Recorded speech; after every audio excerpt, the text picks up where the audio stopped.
Hello and welcome to easy grammar. আজ আমি একটা ভীষণ ধামাকেদার ফ্রেজ নিয়ে এসেছি। ধামাকেদার, এই শব্দটা উচ্চারণ করলাম কেন? হ্যাঁ, শব্দটা উচ্চারণ করার কারণ আছে, আর সেটা যদি জানতে হয় তাহলে আমাকে বোর্ডে লেখা বাক্যগুলো একটু তোমাদের পড়ে শোনাতে হবে। তো চলো পড়ে নেই আগে। ম্যাচের একদম প্রথম ওভারেই 3টি ছক্কা হাঁকিয়ে কোহলি দারুণভাবে শুরু করলো। ম্যাচ শুরুর যে প্রথম ওভার তাতেই 3টে ছক্কা মেরেছে, 3টে ওভার বাউন্ডারি। আর এইভাবে বিরাট কোহলি শুরুটা দারুণভাবে করলো। শোরুম উদ্বোধনের দিনেই প্রচুর বেচাকেনা করে তারা শুরুতেই ফাটিয়ে দিল। যেদিন শোরুম খুলেছে সেদিনই লোকে লোকে অরণ্য, প্রচুর কেনা বেচা, প্রচুর বিক্রি বাটা। আর এভাবেই তারা ভীষণ সফলভাবে শুরু করলো, একদম ফাটিয়ে দিল শুরুতেই। চাকরির 6 মাসের মধ্যে বিরাট পদোন্নতি পেয়ে সে বেশ সফলভাবে কর্মজীবন শুরু করলো। চাকরিতে ঢুকেছে, 6 মাসের মতন হয়েছে, কিন্তু এত ভালো পারফরমেন্স তার, 6 মাসের ভেতরেই তার একটা বিরাট পদোন্নতি হয়ে গেছে। এবং চাকরি জীবনের মাত্র 6 মাসের ভেতরে পদোন্নতি হওয়ায় বলাই যায় যে সে দারুণভাবে তার কর্মজীবন শুরু করলো। তো এইখানে যে প্রত্যেকটা সেন্টেন্স আছে তার একটা বিশেষ অংশে কিন্তু আমি আন্ডারলাইন করে রেখেছি। দারুণভাবে শুরু করলো, শুরুতেই ফাটিয়ে দিল, বেশ সফলভাবে কর্মজীবন শুরু করলো। তা এই যে সেন্টেন্সগুলো, এই সেন্টেন্সগুলো আমাদের একটা জিনিস খুব পরিষ্কারভাবে বুঝিয়ে দেয়। সেটা হচ্ছে, যখন আমরা খেলাধুলো হোক বা অন্যান্য যে কোনো ক্ষেত্রেই হোক বা কর্মজীবনেই হোক, শুরুটা কিন্তু খুব দ্রুত এবং সাফল্যের সাথে করছি। আর এই ব্যাপারটা যখন আমরা ইংরেজিতে বোঝাবো তখন আমরা যে ফ্রেজটা ব্যবহার করব, যাকে আমি বলেছি ধামাকেদার ফ্রেজ, সেটা হচ্ছে to hit the ground running. To hit the ground running. আর এই to hit the ground running দিয়েই আমরা পরিষ্কারভাবে বুঝিয়ে দেব কেউ কোনো কিছু ভীষণ দ্রুত এবং সাফল্যের সাথে শুরু করলো। তো চলো এবার আমরা এই বাংলা বাক্যগুলোকে to hit the ground running ফ্রেজটা দিয়ে ইংরেজিতে বলার চেষ্টা করি।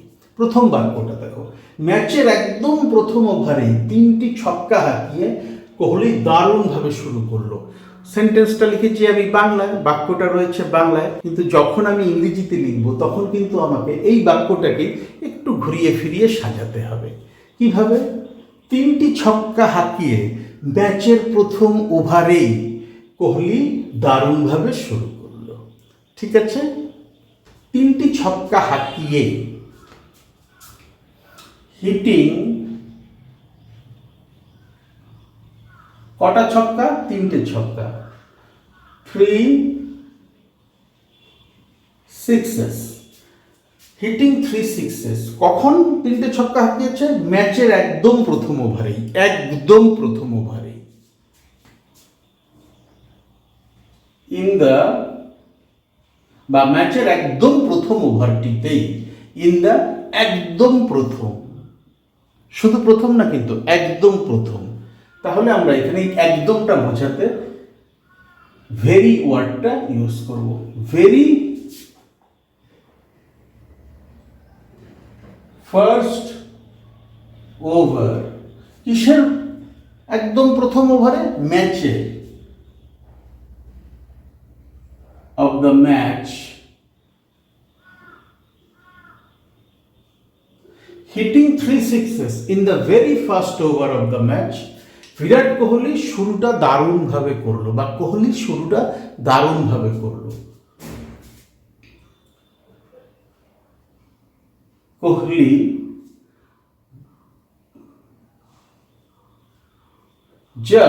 জাস্ট ওয়ার্ডটা আমি নিয়ে আসলাম সেন্টেন্সটা আরো সুন্দর করার জন্য। জাস্ট, তারপরে আমি এই ফ্রেজটা বসিয়ে দেবো, দারুণভাবে শুরু করলো।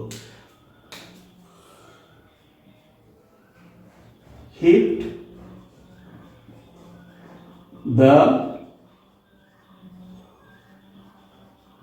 ground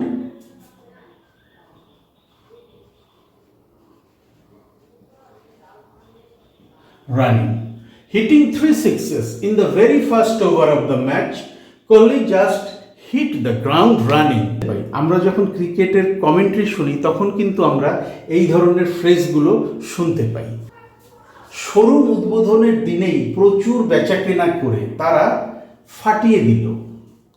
শোরুম যেদিন উদ্বোধন করেছে সেদিনই বিশাল বেচাকেনা করেছে, করে তারা একদম ফাটিয়ে দিয়েছে। মানে শুরুটা তারা দারুণভাবে করেছে, ধামাকেদার শুরু যাকে বলে, এবং এই শুরুর মাধ্যমে তারা বুঝিয়ে দিল যে তারা সফলভাবেই ব্যবসা করতে এসেছে, কারণ তাদের শুরুটা দারুণ হয়েছে। তো এবার এটাকে আমরা লিখব, প্রচুর কেনাবেচা করে with a huge sale। কবে? উদ্বোধনের দিন, on the inauguration। ইনাগুরেশন শব্দের অর্থ হচ্ছে উদ্বোধন, উদ্বোধনের দিন বা উদ্বোধনী দিন, এর ইংরেজি হচ্ছে ইনাগুরেশন ডে।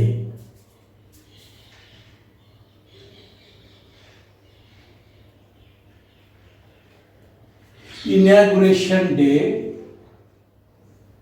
কিসের ইনাগুরেশন ডে? কিসের উদ্বোধনের দিনে? শোরুমের, অফ দ্য শোরুম। প্রচুর বেচাকেনা করে শোরুমের উদ্বোধনের দিনেই তারা ফাটিয়ে দিল, বা তারা শুরুতেই ফাটিয়ে দিল, ব্যবসার শুরুতেই তারা এইবার শুরুতেই ফাটিয়ে দিল, এই কথাটা আমি to hit the ground running এই ফ্রেজটা দিয়ে প্রকাশ করব। হিট দ্য গ্রাউন্ড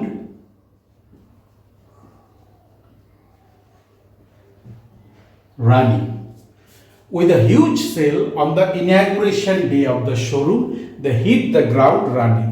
এইখানে সেন্টেন্সের শুরুটা যে আমি করেছি উইথ দিয়ে, এর অর্থ হচ্ছে প্রচুর কেনাবেচার দ্বারা, সেই জন্য আমি উইথ শব্দটা শুরুতে ব্যবহার করেছি। with a huge sale on the inauguration day of the showroom, they hit the ground running। এইখানে এই যে শুরুতেই ফাটিয়ে দিল, এই অংশটা আমি হিট দ্য গ্রাউন্ড রানিং ফ্রেজটা দিয়ে প্রকাশ করলাম। অর্থাৎ কিনা খুব দ্রুত এবং সাফল্যের সাথে শুরু করা বোঝাতেই আমরা হিট দ্য গ্রাউন্ড রানিং অথবা to hit the ground running ফ্রেজটা ব্যবহার করি। এইবার শেষ সেন্টেন্সটা দেখো, চাকরির 6 মাসের মধ্যে বিরাট পদোন্নতি পেয়ে সে বেশ সফলভাবে কর্মজীবন শুরু করলো। তাইলে এবার আমাকে কিভাবে সেন্টেন্সটা লিখতে হবে? বিরাট পদোন্নতি অর্জন করে। পদোন্নতি তো পাওয়া যায় না, পদোন্নতি অর্জন করতে হয়, প্রমোশনটা অর্জন করে নিতে হয় পারফরমেন্সের মাধ্যমে। সেন্টেন্সটা আমাকে সাজাতে হবে কিভাবে? বিরাট পদোন্নতি পেয়ে বা বিরাট পদোন্নতি অর্জন করে। তো চলো লিখি, অ্যাটেইনিং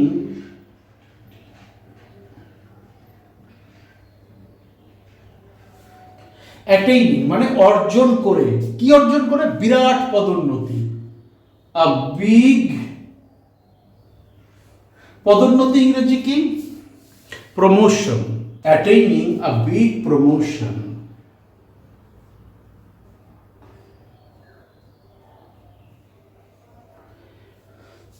কবে পেয়েছে প্রমোশনটা? তার চাকরি জীবনের 6 মাসের মধ্যে, বা তার চাকরির 6 মাস মেয়াদের মধ্যে।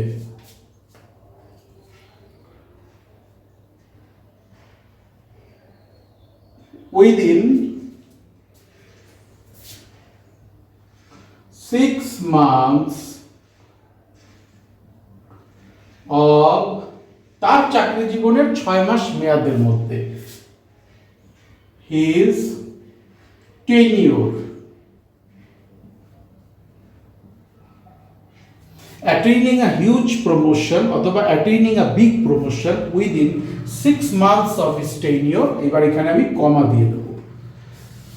এখানে tenure শব্দের অর্থ হচ্ছে চাকরির মেয়াদ, কর্মজীবনের মেয়াদ, কাজের মেয়াদ, এইটা বোঝাতে tenure শব্দটা ব্যবহার করা হয়। অ্যাটেইনিং a big promotion within 6 months of his tenure. চাকরির 6 মাসের মধ্যে বিরাট পদোন্নতি পেয়ে সে বেশ সফলভাবে কর্মজীবন শুরু করলো। সে এইবার আমি বেশ সফলভাবে কর্মজীবন শুরু করলো, যে জায়গাটা আন্ডারলাইন করে রেখেছি সেটাকে হিট দ্য গ্রাউন্ড রানিং ফ্রেজটা দিয়ে প্রকাশ করব।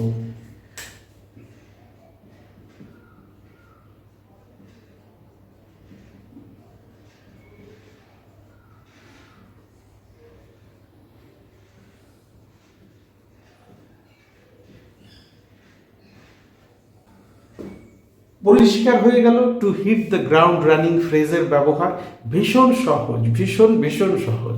আর আমি যে সেন্টেন্সগুলো লিখি সেই সেন্টেন্সগুলো কিন্তু খুব সহজ।